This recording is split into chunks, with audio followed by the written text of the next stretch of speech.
Mga kamanggagawa, praise God, Pastor Richard, Pastor Well, praise God, at Pastor Gomba, mga kapatid, at kanyang may bahay, at sa lahat ng mga kapatid na nandito, sa lahat ng mga kapatid na nanggagaling sa Muson, Antipolo, Caloocan, at maging sa lahat ng mga taga-Caloocan. God bless you po sa inyo lahat. Praise God. At alam nyo ba, mga kapatid, kung bakit kumisan malamya ang ating pagpupuri? Tila baga may humahadlang at tila baga parang may pumipigil. Ang sabi po ng Biblia, mga kapatid, in the book of John chapter 12, hallelujah, ang sabi po rito, mga kapatid, katotohanang sinasabi ko sa inyo, maliban ang putil ng trigo ay mahulog sa lupa at mamatay, ito ay manatiling nag-iisa. Ngunit kung ito ay mamatay, ay magbubunga ng marami. Praise God! Hallelujah!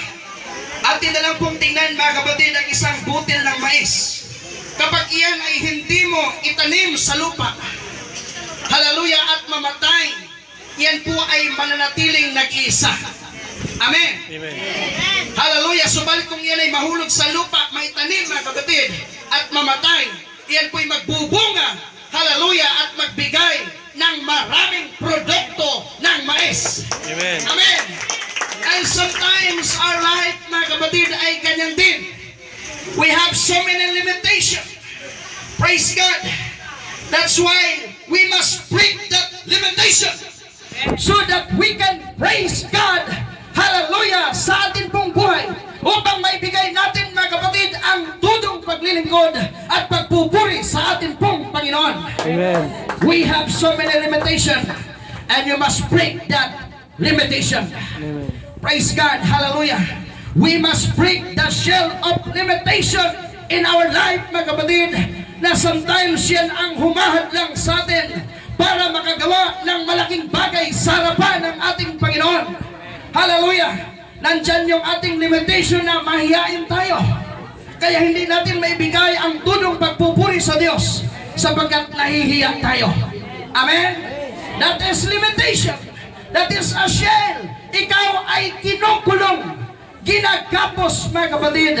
You must break that shell of limitation so that you can praise God with all your heart, with all your mind, with all your strength, and with all your soul. Hallelujah! Nakita mo, mga kapatid, hallelujah, talaga ang bigat kuminsan talaga pumalakpak sa Panginoon. Amen. You have a shell. Para bagang, ano sa Bisaya yan? Kabahang. Parang tipaklong ba? Ang tipaklong, di makalihok ko pa yung naalagay na iyang kabahang nga gilok-dulok doon niya.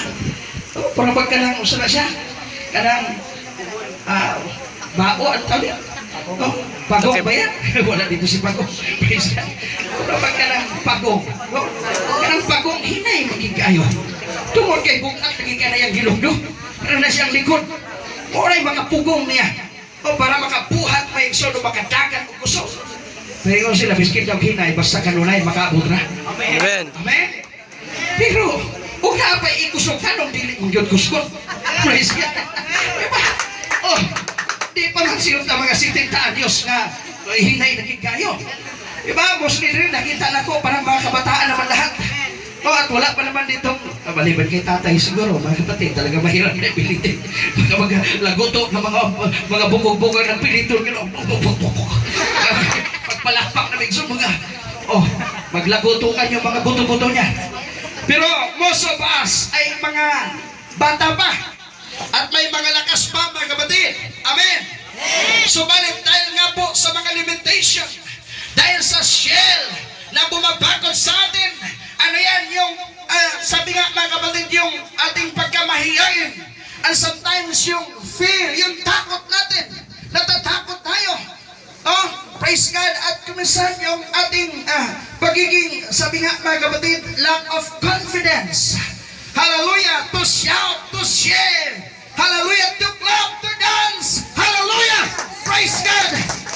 We must break that shell of limitation. Hallelujah. Para maibigay natin ang pagpupuring na narapat sa ating Diyos na buhay. Amen. bago mabot ang altar calling, hinay-hinay na nagbuak ng imong kwan. No? Unti-untiin mo na yan. Praise God. Para mamaya makapagbigay ka talaga ng tulong pagpupuri sa Amen. Amen. Amen. Sapagkat kung dala-dala mo pa siya, yung kabahan mo yung shell, mga kapatid, mamaya, tugay kayo, makabot sa pulpito. No, naribain mo ba? Namahuli ka, ikaw mo pa yun. Ulit na iba mga kapatid, sabi ng Biblia, in Ephesians chapter 3, verse 20, mga kapatid, now, sabi ron mga kapatid, hallelujah, Ephesians chapter 3, verse 20, ano po ang sabi mga kapatid? Now to him that is able to do great and mighty things. O ano ba yung sinasabi diyan mga kapatid? Maganda basahin natin. Hallelujah. More than we do and think according to his power that worketh in us.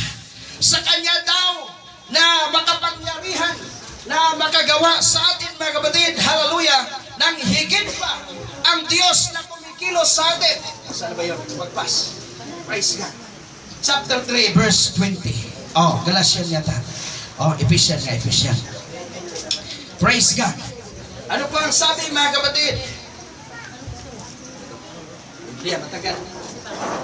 Praise God. Tagalog kasi. Praise God. Dito. Usahin natin.